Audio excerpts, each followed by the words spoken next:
territory.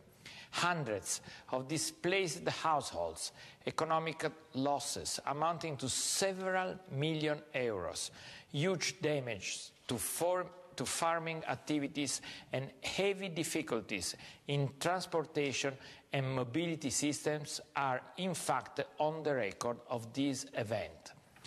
The scope of the phenomena has been such that the state of emergency has been declared. Luckily, there have been no victims. However, the effects of the storm on the physical and social fabric of the city have been extremely significant. Dear friends, I'm sure you understand that my duty is to stay here, to do my best to lead the joint efforts of the city administration. I'm chairing a non-stop task force of the different agencies responsible for the protection of the population and of the environment, aimed at ensuring a timely and complete recovery of our city. Thank you. So Mayor Aboutaleb, I'd like to start with you. Rotterdam, 80% of the city below sea level rise, massive floods that have occurred in the past city and nation's history. And building on earlier conversations and panels, I was very struck that your climate action plan very much frames climate adaptation and resilience not just as a means of protection, but as an opportunity for the city. I was wondering if you could talk about the approach you've taken and why you've chosen to frame it that way. Well, what you can learn from the history, and not only from the Bible and all the interesting books, but also things that happens recently, is that you can never win from Mother Nature. I think that's a very interesting lesson. It's more a philosophical approach, I think.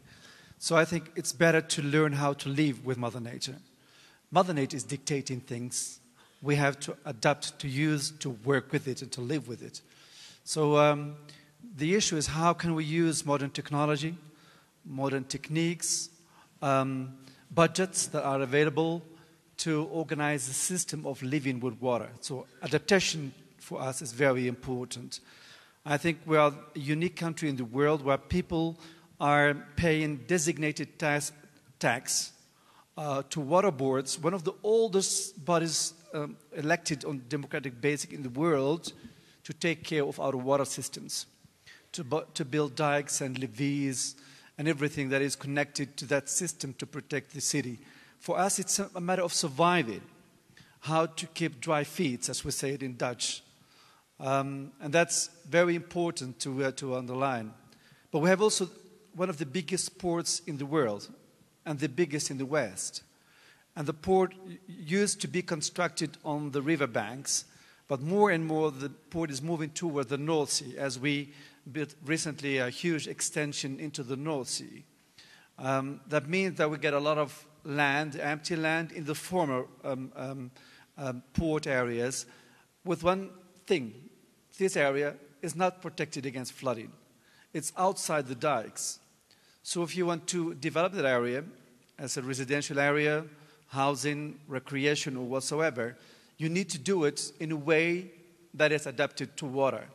And that is really a huge task. It's a combination of the instinct of surviving with the Dutch ability to make things from land that is really not protected. And we do that for a long time, and we hope to do that also in the future.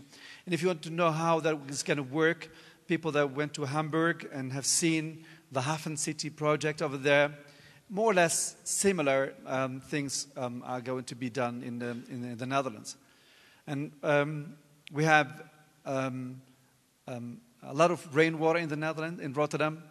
Recently, December the 5th, we had so much rainwater in the Netherlands, that in Rotterdam, that the river was not able to take all the water to the North Sea. And then you see how important it is to have systems to store water.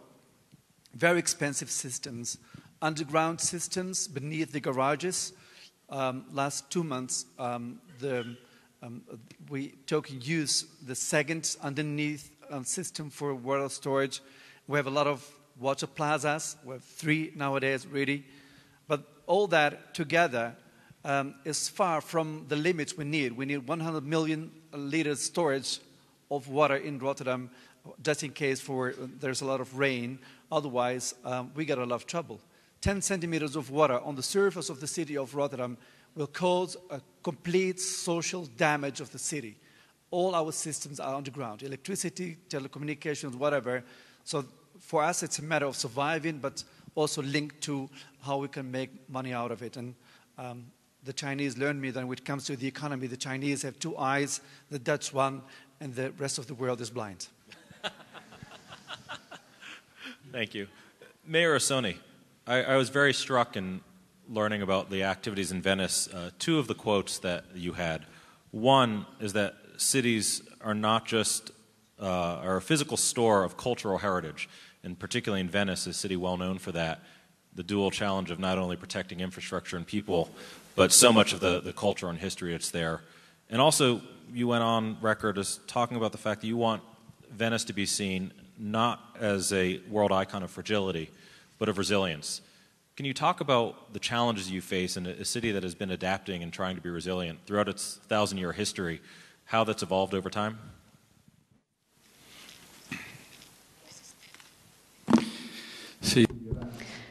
Thank you very much. Anni che combatte contro la natura, che la natura può essere gestita in modo conforme a quelle che sono le necessità dell'uomo. Da più di 1000 anni nell'ambito... Okay. And sorry about that, I'm just getting the sound back. We have monuments that have been created thousands of years ago. We have diverted rivers from the lagoon so that we can protect this heritage. If the rivers continued to flow into the lagoon, we could float out. We have to maintain a very difficult balance between the lagoon and the open sea. This balance is in danger today because of the sea levels that are rising and also due to the rising temperatures. And we have studied various systems and projects that could defend the city from the water and from the high tides so that we can live in the lagoon, but at the same time we can also defend the monuments and the cultural heritage that we have without these being destroyed. Today, the system is that we have is a mobile barrier system that's been developed, and it will be completed at the inlets to the lagoon. It's a very, very strong investment that has been undertaken by the government. It's been financed by the government, and it's been combined with work of redeveloping the channels inside the lagoon itself and excavating the canals and to raising the banks so that the lagoon and the city can remain dry even when the high tides arise. This is our commitment that we made, and it was recognized by the United Nations. We were given a title as the champion of resilience in making our cities resilient. We were the only city in Europe to be recognized, and we're very proud of this recognition, and we'll be continuing with this work. Mayor Kuma, a lot of the conference so far we've heard about the threats of sea level rise in coastal cities. I think oft-quoted that 90% of major cities are coastal. Yet half of the world's population lives within 3 kilometers of freshwater sources. It's a major challenge that you face at home in dealing with that, not only with the existing population, but anticipating about 3.5% to 4% of annual growth. How do you look at addressing problems with the existing populations and existing risks with such tremendous growth and a build-out? Thank you so much. And as you say, the problem with freshwater flooding is the last 3 years we have been continuously facing The cause of the problem is, you see the intensity of the rain is increasing every year. And secondly, there is a degradation on the catchment areas. And to treat this catchment area, we have to consult with those communities living around them. And the consultation with the diverse interests in city always takes time, and it needs to convince those who living on those catchment areas. And finally, after we have done a consultation with all the stakeholders, we developed a citywide catchment treatment method. And also we tried to develop the what we call the different canals that takes the water and diverts the water from the center of the city to the catchment of the city. And this has somehow solved the problem. The problem with water supply is also huge. And we have a source of water source, underground water source, and we have also potential to develop dams. And we are building 3 big underground water projects, which will supply, at least for the coming 2 years, help us to cover the shortage. And we try to link the short-term problem solving with the long-term problem solving. And for the long term, we have been studying 2 dams, big dams, which will supply us 700 meter cube of water. That will help us to at least sustain the supply of the water for the coming 20 years.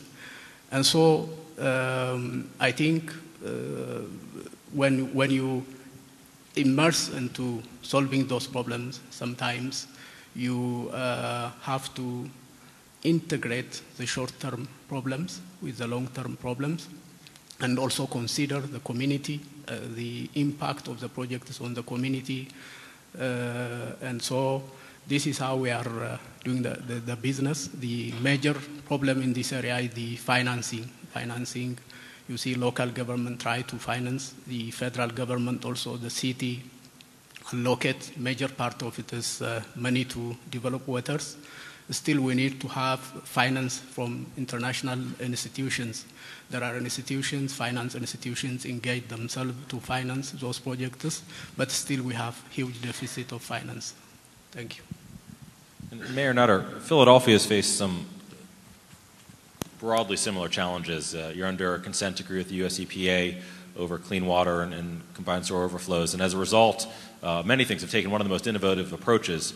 Your green water, Clean Water, Green Cities, or Green Cities, Clean Water program, which is investing in natural infrastructure throughout the cities, not only looking at community engagement, but a great model for innovative finance. How have you found the ability as a mayor to innovate and bring forward this approach? Has it been easy with your partners in other levels of government, and what have been the keys to success for that? A couple things. One, just maybe technical in nature, but very, very important for us. So we're actually not under a consent decree. We have a cooperation and accountability agreement, which is kind of a landmark agreement between the City of Philadelphia and the Environmental Protection Agency, EPA. Many of our cities across America are under consent decrees. You end up in court and spending a whole lot of time, money, and effort. And we chose to go a different route and said to the EPA, this is what we propose to do in terms of stormwater management and combined sewer overflow systems and other kinds of things that would, really kind of bore you to tears, but they're really important from an infrastructure standpoint. And rather than end up in court, if you partner with us, if you cooperate with us, and if we're accountable to you, these are the things that we will do.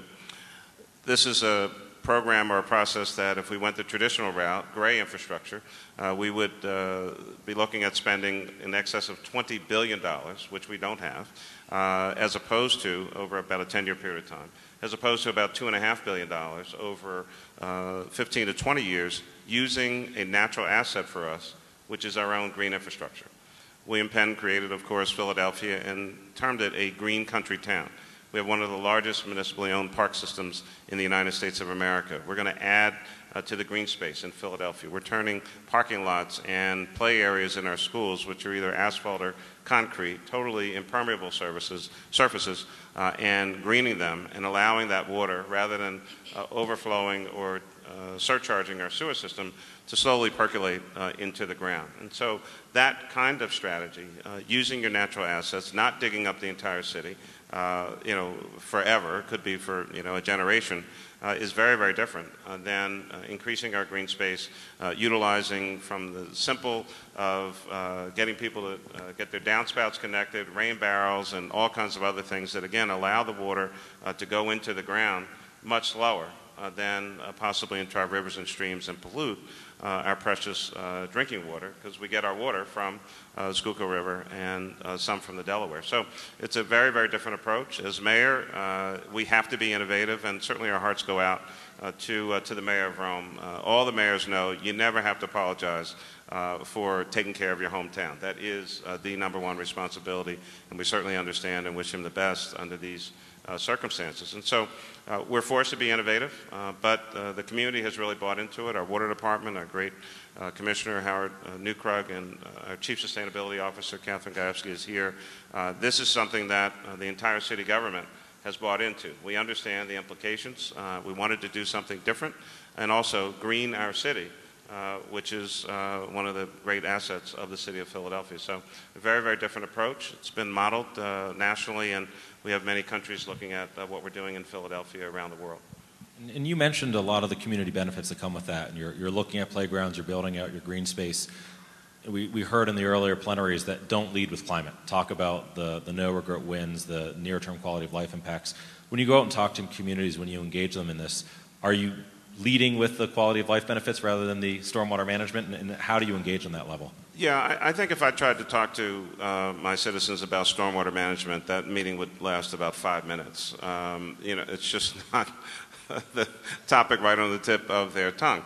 But if you want to talk about there's going to be a better play area for your child at the school, we're going to help you save money by planting more trees. We're trying to plant a couple 100,000 trees in Philadelphia. They also beautify the neighborhoods. There was a Wharton School study that showed that property values on blocks that are tree-lined streets go up anywhere from 10 to 15% just because it's a tree-lined street. And so you have to explain what we talk about, and it's very natural for us to talk about it in a certain way, but constituents, they have real lives, and they don't pay that close attention to many of the things that we talk about. So it's, how does this improve my quality of life? Can I get a job out of the green economy?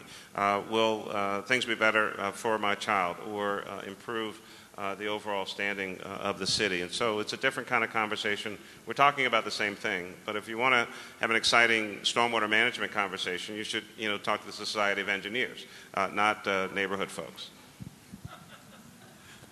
Mayor Aboutaleb, we heard about the collaboration needed with the federal level of government, with communities, to get the Green City Clean Waters program off the ground.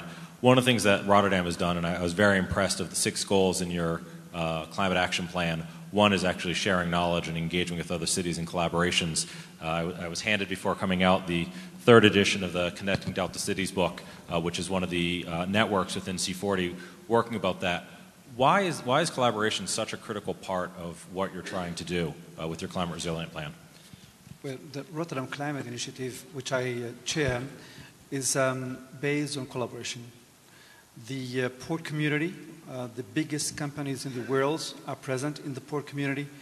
The Shells of this world, and the Unilevers, and all the other companies that are participating in this Rotterdam Climate Initiative by sending their own presidents to be present with us. The province is also present, and the Port Authority is present, which is part of the city of Rotterdam itself. We own the port, in fact, as the city of Rotterdam for 70%. So there's a collaboration on the city level. And then we use insights, technologies, knowledge produced by the universities. That is really important for us. The University of Rotterdam, the Technical University in Delft, is also participating. So they have the most interesting water lab in the world, as you may know. So they provide the knowledge to base things upon. And the 4 big cities in the Netherlands, we have the tradition to be very effective in lobbying the national government. The national government is a coalition, and the leader of the Social Democrat Party in this government, which is in fact my party leader, used to be a member of the Greenpeace movement. So it's an easy access to his head and mind when it comes to these very interesting issues. So that means that we share this knowledge on the national level. And we have been also involved in, which is really a very important document, the National Energy Plan. It's an immediate result for the city of Rotterdam that brings the closure of very polluting power plants to the year 2016, which was planned for 2023, I think. So that will be of immediate benefit for the city of Rotterdam. And there will be a huge investment in alternative energy, like wind turbines, for instance, in the immediate vicinity of the North Sea in the city of Rotterdam. And we collaborate as a city by providing land in the port for this windmill. So there's a kind of a national collaboration to make things happen. But we really want to share one of our civil servants, Arno Molenaar, he's sitting here in the front, took the initiative a number of years ago, 5 years ago, under the umbrella of the C40 to organize a collaboration between coastal cities that are facing danger of flooding, for instance. And that's why these 30 cities, 10 of them, are working together in exchanging knowledge. We as a city and as a nation have a lot of knowledge to provide to the world when it comes to water and water management. But we have also a lot to learn from other cities, how they organize their own systems. And I think that's City C40 is all about that. It's sharing and it's bringing and taking knowledge about how to do things. And I think it's really important to listen to that. And that's why we human beings have 2 ears and 1 mouth. And Mayor Kuma, we were talking backstage about some of the water challenges you alluded to in your earlier comments. You know, a 28% gap in water demand and available water supply, growing populations can refer the strains on that. Yet, you know, as you'll see in the Climate Action and Megacities report, water is something that there's a very mixed power structure around within cities, and often a lot of the activities that influence water supply are far outside the city. How are you working to address that with the multiple layers of partnerships you need when you look at long-term challenges like water supply? Okay. We first consult stakeholders to identify interests, diverse interests, with stakeholders working with us, be it from the private sector, the community living around the project, and then we include their interest into the project. For example, there are local companies working with the government in the process of developing clean and potable water for the community. And so the management of all these interests, multiple layer of stakeholders' interest is, it is something which is challenging, but we don't have any other option. We have to consult them, taking long time to include their interest. Particularly communities living around the project need something. They have to get financial benefits, and also they want to be saved from the cost of the project that can be happened in that area. And we have to show them a clear picture of the financial benefit that they get from the project. Secondly, the risk that project bring to those communities has to be clearly demonstrated, and we have to convince them. Otherwise, the implementation of the project will be challenging. Secondly, there are international communities who have interest in those projects. They provide us technical support and also provide us a consultation on how to manage those mega projects around the city. And so we have a very good platform to encourage and make the city dwellers as well as companies, local companies and private companies, come together and debate on the idea of the projects, on the benefit that project provides to the local community. You know, Mayor Nutter, one of the things I was always envious looking at the Dutch example when I was working for New York City on climate issues was the involvement. You had the Delta Commission, you have the Climate Knowledge Program, which was giving 5 million euros of funding for climate research. The U.S., as Mayor Bloomberg was alluding to, doesn't have as progressive a national government when it looks at some of these issues. You were recently named to a White House task force of state, local, tribal leaders on climate action, had its first meeting in December with the administration. How do you navigate? You know, you're a local leader, you are charged and are held responsible, as we heard, by your citizens for keeping them safe, yet often don't get the support you need. How do you navigate that? Well, I think President Obama and his administration clearly recognize in so many ways, and you know, if you heard the State of the Union address, you know, I cannot imagine what it's like trying to work with the Congress presently. And so the President has said, I'll work with you on the things that I can.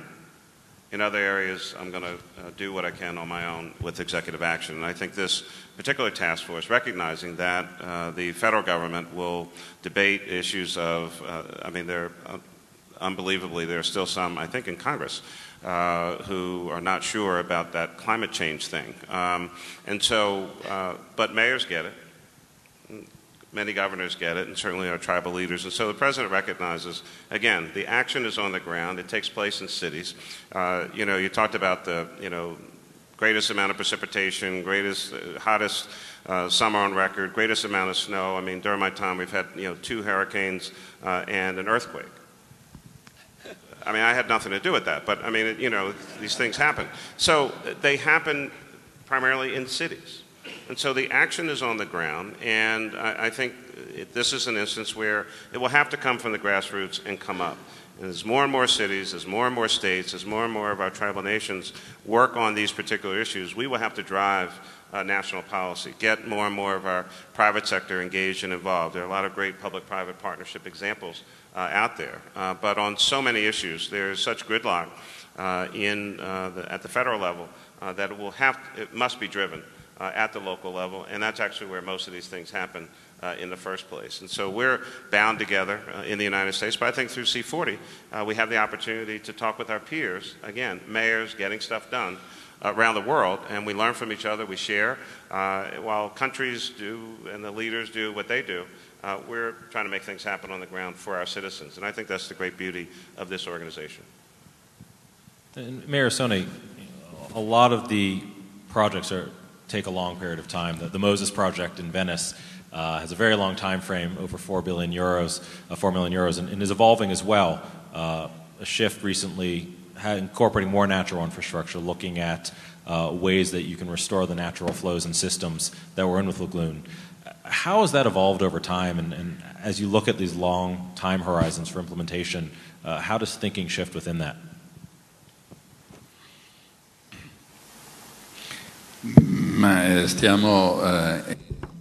We are busy with this project, the Moses project, with the mobile barriers. This developed about 20 years of design has gone into this, and there are developments from 2007 that will be implemented in 2016. So it's a very long-term thing with financing that has been provided by the national government, about 6 billion euros. But in the meantime, the citizens are asking that intervention is done and work be done. So we have to alert the population, for example, when there are extreme events coming. We have a sounding system, we have a radar system that is available, and we have sensors in the middle of the Adriatic Sea that notify us when what the tide levels will be. And we also have a network, a technology network that is very significant, that notifies citizens when there will be an extreme event, we also have sirens that sound. It sounds like in the time of the war when they sound, but it's very effective, and it's a way of fighting and notifying our citizens to fight against nature and be prepared against nature. This is a very immediate response that we have, and we can alert our citizens so that they can be prepared. But at the same time, we've also done a lot of work on the to raise levels so that the city can become more livable on an everyday level, both with putting up these networks and securing embankments so that we will have safe areas, and also to make the city more accessible as far as communication goes, so that we can attract technology and advanced technology to the city and make it more livable. These are all activities that we are implementing that make the city look towards the future. We're also busy transforming our transport system between the city on the water and on the mainland, because we have two realities that are very different, two experiences that are very different on land and on sea, and the connection between the land and the lagoon is something we're looking at. We're also looking at trying to reduce the levels of pollution in the city itself. And contrary to what you might think, especially in the past, this was quite high because we have these ships that arrive in the port and they contribute to the pollution. So we do have high pollution levels. One of the main discussion points at the moment is to take the larger ships and take them out of the historic city and let them follow an alternative route to Piazza San Marco. And this is one of the things that we are committed to doing, and we're busy doing this. It's created a lot of discussion at the moment and a lot of debate, but this is another challenge that we're facing because it's very strictly related to the mobile barriers that we're busy putting at the entrance to the port. So because if these barriers are raised very often, then the port will be killed off. So we have to make sure that the employment that is employed by the ships is also assured. So we have to find a balance between the employment and the port and the protection of the lagoon. This is a very important balance that we have to create. I think Rotterdam, we can learn a lot from Rotterdam in this regard. I'm really curious about these mobile barriers. The whole world is coming to Rotterdam to see the fixed barrier. The only one, in his magnitude in the world, to shut down the North Sea from the mainland.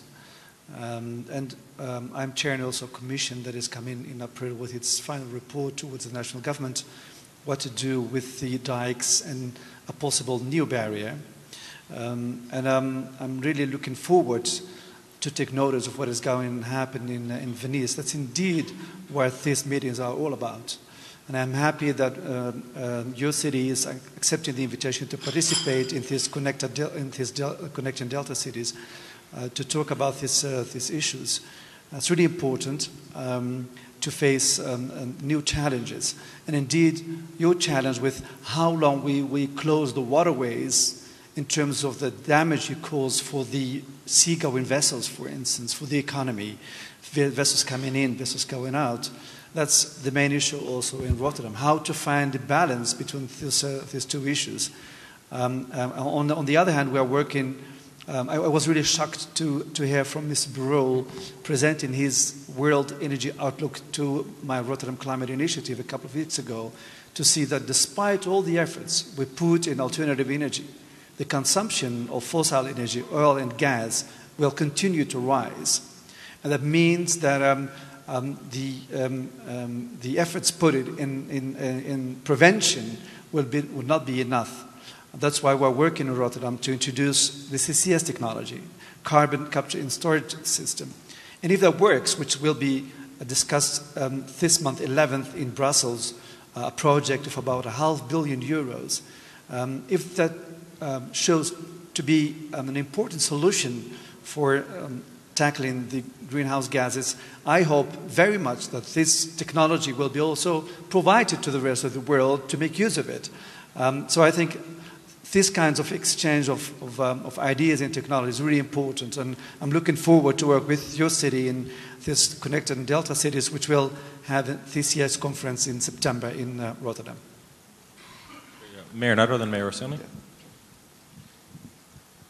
Sì, io sono molto grato dell'invito a partecipare. For your invitation to participate in this network of cities, because I think it is something that we have a lot to exchange between us, a lot of experiences that we can share. The mobile barriers in Venice were designed because in the lagoon we can't create fixed barriers in the lagoon, because if we had to create fixed barriers, probably the city of Venice would become unlivable, because due to the life in the city, it's essential that we have water coming in from the sea into the lagoon, because this exchange of seawater and the lagoon helps the city to become a healthier environment. And that's why we developed this technology, which I'd very gladly share with you and compare ideas with other cities on that are on. We'd be very glad to be part of your commission. On the question of pollution that is created by the ships that come into the port, we are busy preparing a plan to oblige the ships so that they have to switch off their engines when they come into port, and to connect up to the electricity that's provided by the port. We're busy preparing a project in this regard, and we think this is very important to make the air much cleaner. Thank you. Just a thought about our conversation and just the past couple of days and hearing this exchange and many of the other discussions. You know, the C40 obviously is a worldwide organization. This growing partnership and relationship with the UN and having the Executive Secretary here with us today, this sharing of information. These are, I think climate change increasingly will be seen as a human rights issue all around the world, and that our actions will ultimately create the kind of freedom and access, the sense of independence from these, in many instances, man-made actions and steps that either create a negative environment or a much more positive environment for our citizens. And so as we're sitting here in South Africa, we know the history of this country, and certainly reflecting back Philadelphia, cradle of freedom, liberty, and democracy for the United States. I think that the approaches to these issues in many instances will very much be the same. Our citizens are increasingly telling us, this is not right, you must take action.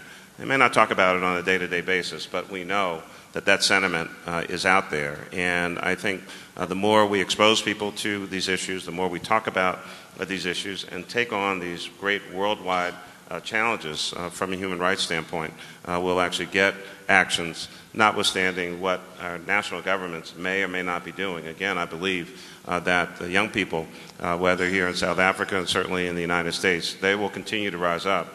We're supposed to leave this world in a better place, in better shape than we found it as leaders, and that is a primary part of our duty and responsibility. And so I think this partnership is significant, but this will be one of the great human rights issues of the 21st century. So, applause is welcome. Don't hold yourself back. You know, as we look to wrap up in our final 2 minutes, you know, we have some of the most significant challenges, I think, that are facing cities around the world, looking at sea level rise, coastal storms, water supplies, surface flooding. We haven't even touched on heat waves, which probably kill more people a year than coastal storms. Yet also some of the most ambitious and progressive and innovative plans on how to address it. In closing, what do you see as the biggest obstacle that you face in achieving? Rotterdam has the goal of being 100% climate proof by 2025, assuming that is a goal that people would hope to attain. What are the most significant obstacles you see your city facing, and starting with Mayor Kuma? Okay. Over the last few years, the conceptual understanding of the problem, environmental problem, the green growth has been well known. And the society, at the society level, at government level, and the stakeholder, we understand the problem. And we also know the best solution, what works best. And thirdly, there is a capacity gap, particularly in developing countries, the development of human resource, the methodology to resolve these issues, and the financial support that's needed from a well-developed world. And so these are the real problem, and the real problem that we have in developing nations. And so as interdependent world, we are more closer, we are more closer to each other, know each other, and so that these, including C40 and other global organizations, can facilitate the knowledge gap and also the capacity gap and the finance gap to resolve the problem. Mayor Nutter, you've been nodding your head. It's coordination up and down, all levels of government, private sector, nonprofit sector. It's financing and investment and helping people understand the short term and the long term and the paybacks on the back end. And then it's about education. It's educating our citizens. It's educating the business community why this should be an issue. So I'd say coordination, financing, and education are the at least three great challenges here. Mayor Orsoni, issues to add on the biggest obstacles you face?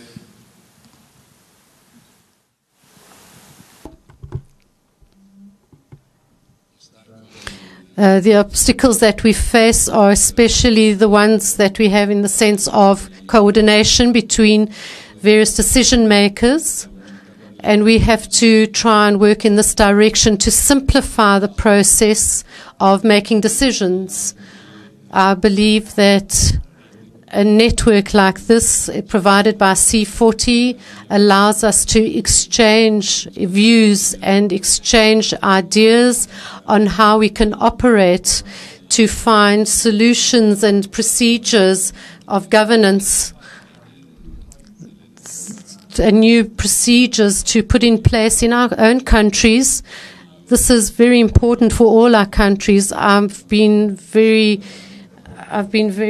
much in agreement with what's been said, because I believe that the city is a force that can be a driver for good practices and can be implemented in other countries, while the country itself doesn't have the contact direct at national level with its citizens, doesn't have the power to do it in the same way as local cities do.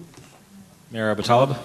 Well, I should say maybe two endeavors. The first one is how to explain that talking about climate is not a new sectarian issue with Mayor Paish as the new messenger, but that it's a new approach to serve the economy, just to change the paradigm that climate issue is not the ultimate goal, but the climate change is a tool to work towards a new economy, new stability, maybe an instrument also to reach a new peace in the world. I think maybe very complicated words, but that's really a big endeavor for all of us. And I think working very instrumentally, day by day, showing to people that this approach is making change in their own life. And it's also about job creation. I simply don't believe that Coca-Cola will continue to put his stuff within 10 years in the same plastic bottles. There will be PET bottles with new technology. That's new jobs, new chemical approach, and that is also innovation. So if we manage to bring this message across, then I think we will succeed in our message. And otherwise, it will be really complicated. Well, thank you for helping us end on a more positive note. And I'd like to encourage those of you here, look for the Connecting Delta Cities book that just came out. Also encourage you, if you want to have a sense of optimism, read the very impressive plans for each of these cities, Greenworks in Philadelphia, the Climate Action Initiative in Rotterdam and such. A lot of tremendous work happening in these cities and others. So I'd like to thank the mayors, Mayor Orsoni, Mayor Nutter, Mayor Kuma, Mayor Aboutaleb, for being with us today. And also invite you now to stay as we have the ceremonial handoff of the C40 chair. So please do stay in the room. And thank you very much to our panelists. Ladies and gentlemen, please welcome back to the stage President...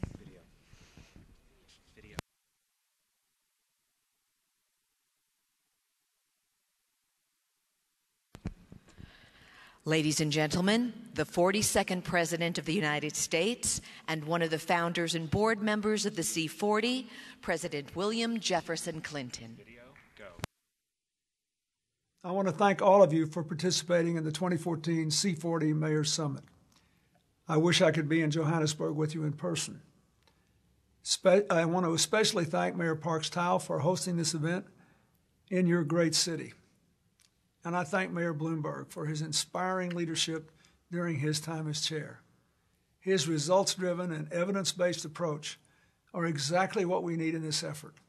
So I'm very grateful that he will remain involved as president of the C40 Board of Directors. I can't think of a better person to continue and build on our work than C40's incoming chair, Mayor Pius of Rio de Janeiro. I had the pleasure of working with the mayor this past December for our Clinton Global Initiative International meeting in Rio. I know he'll do an outstanding job and help us achieve even more with C40 in the coming years. As one of the founders of the C40, I am very proud of and grateful for how far we've all come. Today, there are 63 cities in the network developing replicable and scalable programs that will have a lasting impact for years to come. Through tangible projects on building retrofits, transportation, waste management, and outdoor street lighting, we're proving that we can reduce emissions while simultaneously creating jobs and growing economies. While we certainly have a lot to celebrate, we all know that the work has just begun and that the problems of climate change are looming larger than ever.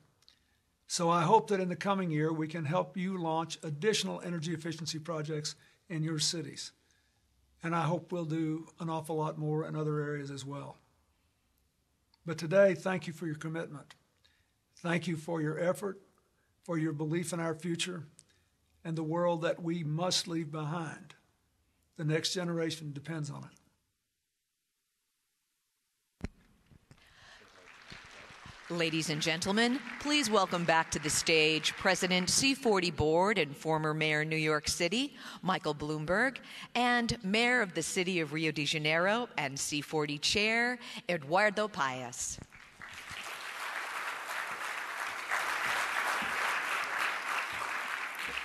Well, thank you, everyone, and I am grateful to Bill Clinton for his kind words about me, but I also remember what my mother would have said: don't let it go to your head.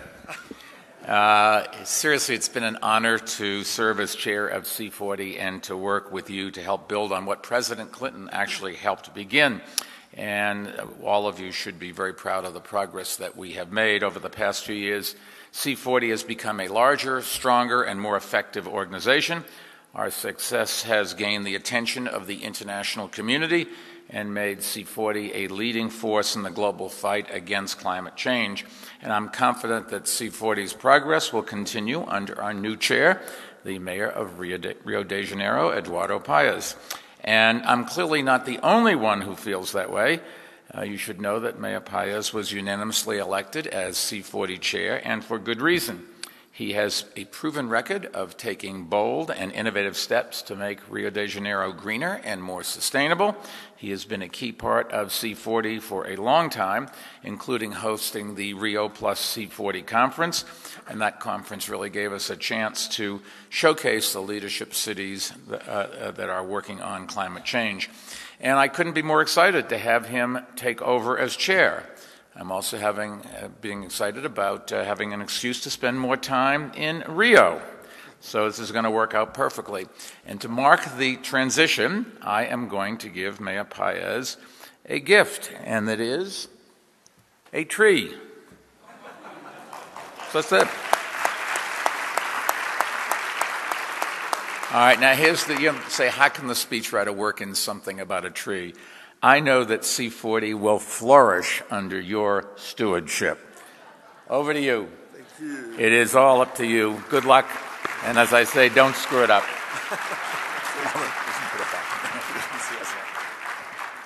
That was very romantic.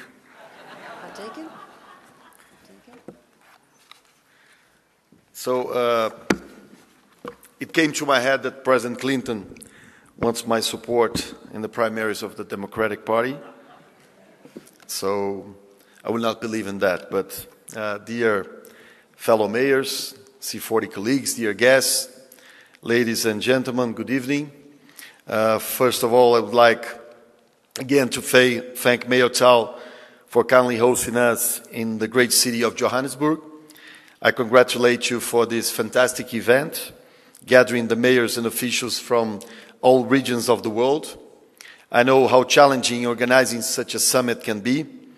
Moreover, South Africa has suffered the great loss of Nelson Mandela, an extraordinary leader who will live on as an inspiration to all of us.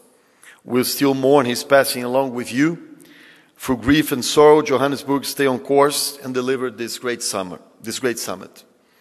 Also, I want to give a special thanks to this great man that just left here, Mr. Bloomberg, for your leadership as mayor of New York City and as a C40 chair these past years. Under your guidance, New York became an innovative center of urban policies and reaffirmed its world prominence. Under your leadership, Mayor Bloomberg, C40 has been taken to an upper level in the world stage. The vision and contribution you have brought to this organization is a remarkable legacy. The C40 community is honored to have you continuing your work with us as President of the Board of Directors. Thank you for accepting that invitation and continuing to share your knowledge and experience with us. Mr. Bloomberg, I'm honored to build upon your work and that of former mayors David Miller of Toronto and Ken Livingstone of London as chairman of the C40 Climate Leadership Group. I'm conscious of the responsibility of leading the organization of the world's greatest cities to address climate change and its impacts. As a mayor from the global south, having this opportunity in Johannesburg is very, very special. I would also like to thank the strong support for Rio de Janeiro candidacy from our fellow C40 cities, and I'm happy to see many of them present here. Thank you very much, all the mayors that came here and representatives of the mayors. The unanimous endorsement by the steering committee is a demonstration of confidence in our capacity to promote urban sustainable development for our inhabitants and inspire other cities globally. Rio is undergoing a bold transformation, taking advantage of a calendar that includes major sporting events such as the Summer Olympics and Paralympics in 2016. The city of Johannesburg, Mayor Tal, having hosted the World Cup of Football in 2010, knows that it means much more than entertainment. It represents a unique opportunity to promote urban sustainable development. It means a chance to reinvent our cities to address challenges such as carbon mitigation and climate resilience. The C40 community is honored by the presence of distinguished guests such as Mrs. Cristiana Figueires, Executive Secretary of the United Nations Framework Convention on Climate Change, and Mr. Juan Clos, former mayor of the great city of Barcelona and Executive Director of United Nations Human Settlements Program, UN Habitat. Thank you for coming and bringing your insights to this summit. We share the same goal of building a collective leadership for a better world. Mrs. Figueires, Mrs. Clos, Mr. Clos, this summit is a sign of how much local leadership has emerged in the global stage. The world is becoming urban, as we know. Global cities as New York and Johannesburg are economic powers, hubs of innovation and decision-making. Today, people are leaving the suburbs back to cities in search of opportunities, of quality of life. The ancient Greeks would say the city is the place to fulfill our existence. Reality shows they were right. The city, the polis, is as strong as ever. That brings greater commitments to all of us. In cities, people demand public goods and services with increasing standards. We mayors are responsible for delivering it to the people. Health, education, transportation, sustainable development. As the world faces more complex issues, we have been called to take action. Fellow mayors, our decisions reflect in our communities and have a global impact. What happens in our cities drives the globe. Climate change is the best expression of that. A key part of the responsibility in our hands and consequences of climate change will affect urban populations. President Clinton knows the importance of commitments to improve our world. He has done it in government and through the work of his foundation. The C40 Cities Climate Leadership Group showed its will 2 years ago during the United Nations Conference on Sustainable Development, Rio +20, where we collectively announced the potential to reduce greenhouse gas emissions in our cities by over 1 gigaton of emissions by 2030, based on effective climate actions.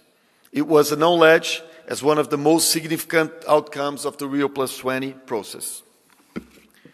As the Climate Action Report in Megacities shows, we have made significant progress. Cutting carbon emissions and increasing resilience makes people's lives better and safer. It means improving mobility and environmental quality, fostering innovation and promoting social integration. Caring about the environment means caring about the people. Cities have shown that green growth is not a utopia. It connects everyone's lives. Today, we are on the eve of a decisive moment in the fight against climate change.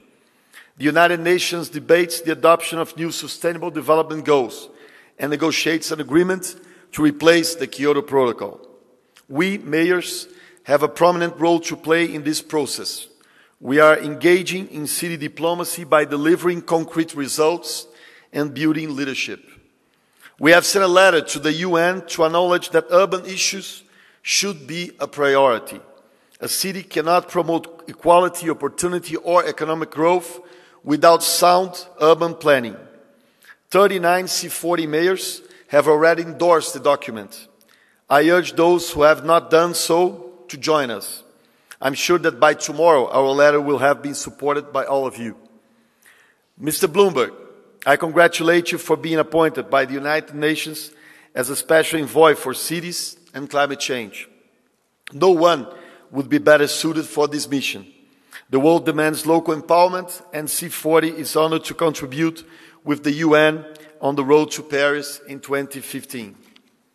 Rio is currently facing the warmest summer in years.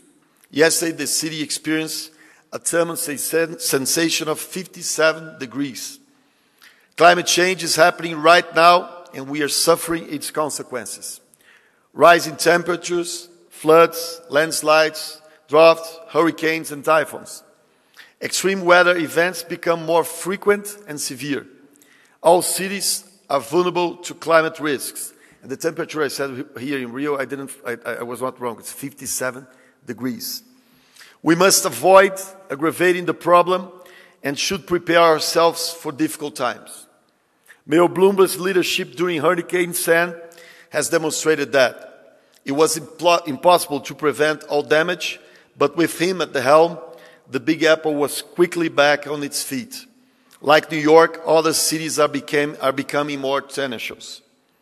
In Rio, our challenges were we are increasing our capacity of dealing with extreme events.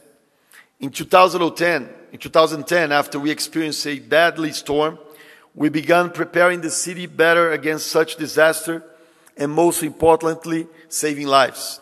Initiatives such as the Rio Center of Operations, weather radars, warning sirens, and training communities have been adopted. Since the landslides have not caused any deaths, resilience has to live in the hearts and minds of every citizen. Strength increases by working together. The biggest challenge of our time is the challenge of cooperation. National governments have been struggling to cooperate, and cities have well progressed. Successful urban policies have been replicated in cities within and beyond the C40. By engaging in a network, we can make our cities better. I believe there is still enormous opportunity to enhance collaboration. We are just taking the first steps on this journey. Urban expansion happens in a scale and speed never seen before. A city that took 100 years to be built in the 18th century is erected within a decade in China. Most growth is taking place in developing countries in Asia and Africa. Soon, Latin America will be the most urbanized region in the world. The strength of C40 is engaging all megacities, including those being built. Innovative solutions that are happening in those places must be shared. The C40 Climate Leadership Group has to reflect that new dynamic. Building resilient and livable cities is a global task. This organization needs a balanced representation in all regions of the world. I'm calling upon mayors of developing megacities to join the leadership to C40. I'm committed to this mission. Climate action is accelerating in cities. We have seen these actions double in the last 2 years. More cities have engaged in building a more livable future. It is an encouraging sign, and I hope to see a massive increase in 2 years. I welcome Mayor Patricia de Lille of Cape Town, Mayor Didas Masaburi of Dar es Salaam, and Governor Ivan Skidero of Nairobi for joining this organization. You will inspire other leaders to take action and join forces with us. We also have to increase our regional cooperation. We have a lot in common with other close neighbors. Latin American cities share environmental, social, and mobility issues. European cities have their own challenges, such as cleaning their energy generation and retrofitting urban buildings. Asia and North America also face specific issues. We have adopted elections for our regional representation in the steering committee of this organization. That legitimates our work. I believe C40 should empower neighboring leaders to activate their regional networks activities. We shall use technology to explore our collaborative potential. The digital revolution has changed the world, hastening innovation and expanding connectivity. Today, every person has a stronger voice through the social networks. That empowerment must be channeled to promote sustainable development. It is time to use everything that technology can avail to us. More than ever, the citizen is part of the solution. Cities belong to people. There can be no sustainable development without widespread citizens' engagement. Digital tools are strategic to achieve that. I like to call it polis digitocracy. Polis, the city, and digitocracy, which is governments using technology to interact and collaborate with people. In Rio, we are promoting this collaboration. Our high-tech operation centers brings all municipal departments and agencies. But that would not be sufficient without the participation of our citizens that know the city better than anyone. They help us run the city by providing information via social networks and dedicated apps. We have also engaged the tech community in hackathons to create innovative solutions. Through a partnership, we have developed a crowdsourcing tool to compile people's suggestions for public interventions. Other cities have their own experiences. Big data analysis and open data are promising policies for local governments. We wish to promote it in C40, and I will encourage partnership to make it happen. A sustainable city is a smart city. Governments must promote entrepreneurship and work with the private sector. Such instruments will help to achieve the 3 pillars of sustainability: economic prosperity, social inclusion, and environmental protection. It will allow us to build better, smarter, and wiser cities. It is not by chance that we are here in Africa, where we started our journey in this planet. Returning to our roots inspires us to think of the future. C40 mayors, your leadership has been called upon. Our grandchildren and their children are counting on us. Thank you very much.